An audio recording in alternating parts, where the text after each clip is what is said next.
Hello and welcome to the Justice Factor. What's going on at the National Prosecuting Authority? First we had Bulelani Ngcuka, followed by Vusi Pikoli, then Mokotedi Mpshe, and then Menzi Similani. All have left under controversial circumstances. Now the incumbent, Mxolisi Nxasana, was allegedly asked to leave by former Justice Minister Jeff Radebe because he did not receive a top secret security clearance. Does this mean that the NPA is compromised? What do all these shenanigans mean for the rule of law? My guests today to discuss this are Lawson Naidoo, Executive Director of the Council for the Advancement of the South African Constitution, and ENCA Senior Reporter Karen Moore.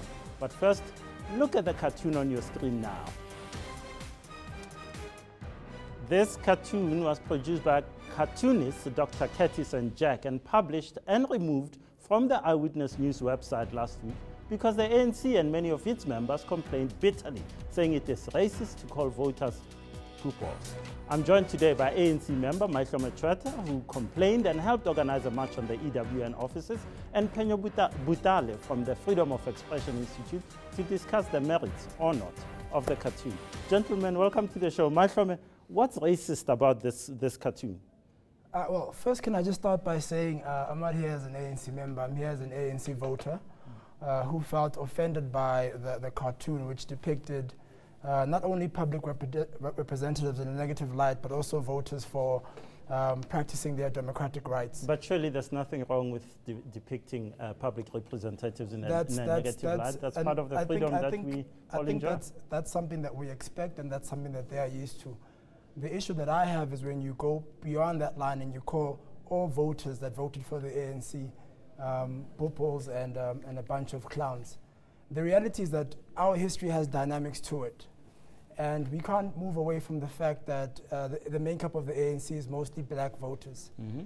To say that people have not exercised themselves and have not applied their minds in voting for the ANC and calling them clowns for practicing their democratic right, for me sounds a bit racist. So it sounds to me like it's offensive. It's very poor analysis. It just forgets about the history of apartheid, and so it's not racist. It's offensive. That's what you're saying. The presumption that black voters do not apply themselves when they go into a voting booth to vote for a party is racist undertones. Because the opposite end of the argument is that how do we not become clowns? How do we not become these peoples? Do we have to vote for the DA?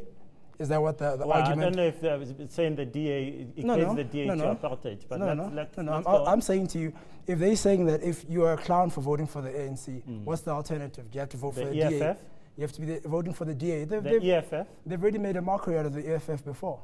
The reality of it is that what we are trying to do here is put what appears to be a clear racism versus the freedom of expression.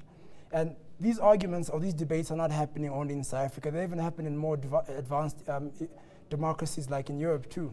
Mm-hmm. But how they couch their debate is about combating racism and intolerance while respecting freedom of expression. That's how it should be couched.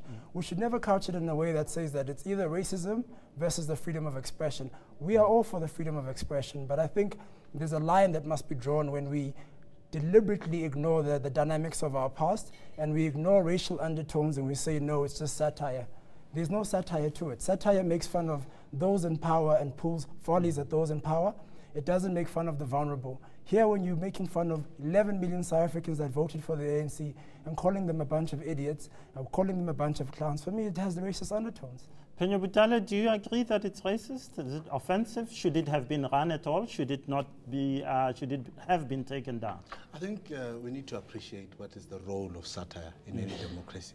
The fact that it's offensive, the fact that it's uncomfortable, the fact that it's controversial, that's the nature of satire. It makes us talk about those uncomfortable subjects. But to call 11 million South Africans idiots or peoples, as he called, but the usage that could have racist undertones. The usage of the word peoples, as you mentioned now, might, as you say, we've made it clear that is undesirable. It's not proper to have used that word. But I think the problem with that we find here is the selective analysis that often takes away the attention from the underlying issue that the satirist is trying to make us talk about, which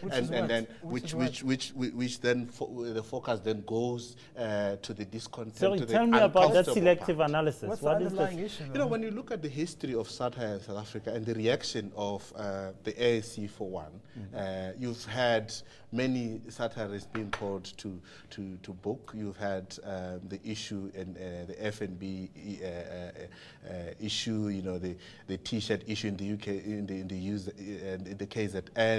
You had the recent reaction by the Hindu community to the depiction of the of their god. But the issue here is the satirists were depicting sensitive areas that are sensitive to a certain group in our community.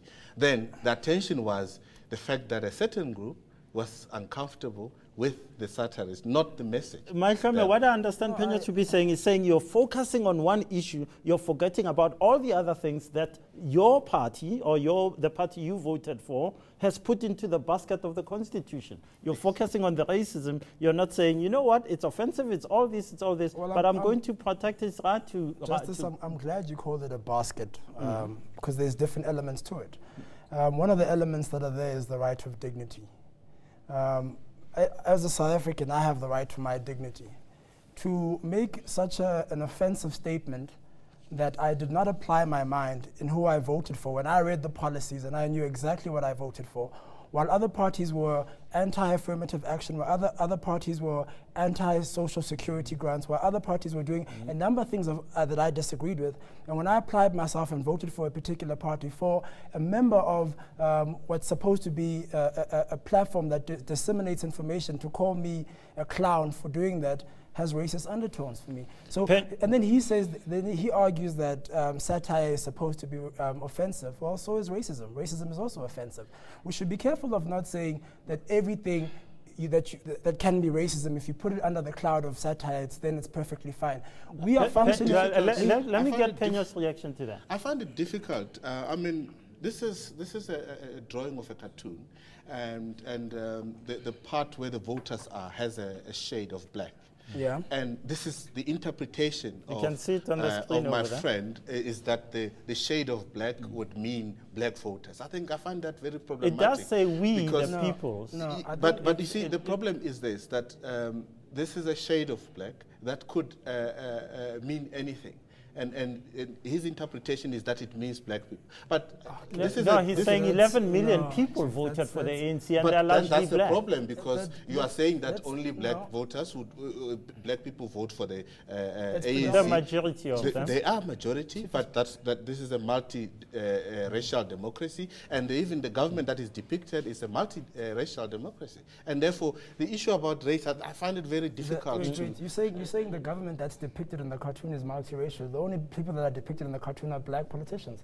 Where's the multiracial in the black? Well, I don't know if it's multiracial. The ANC is non-racial. I'm saying we're speaking specifically about the cartoon, Justice. We're speaking specifically about the cartoon. He's saying that the people that are depicted, the people that are being made of in this the government is Mayihlome Tshwete, to be fair, you take a minister like Rob Davis in trade and industry. He's depicted in many cartoons as being, this guy is tying me up in red tape and so forth. But guys, it doesn't matter whether one race dominates or not. This is a non-racial government. Okay, you've got 20 seconds each to make your final comments. I think the Freedom of Expression Institute hit mostly a right note when they released their statement. I'm not too sure what he's speaking about now. It differs to what the statement said.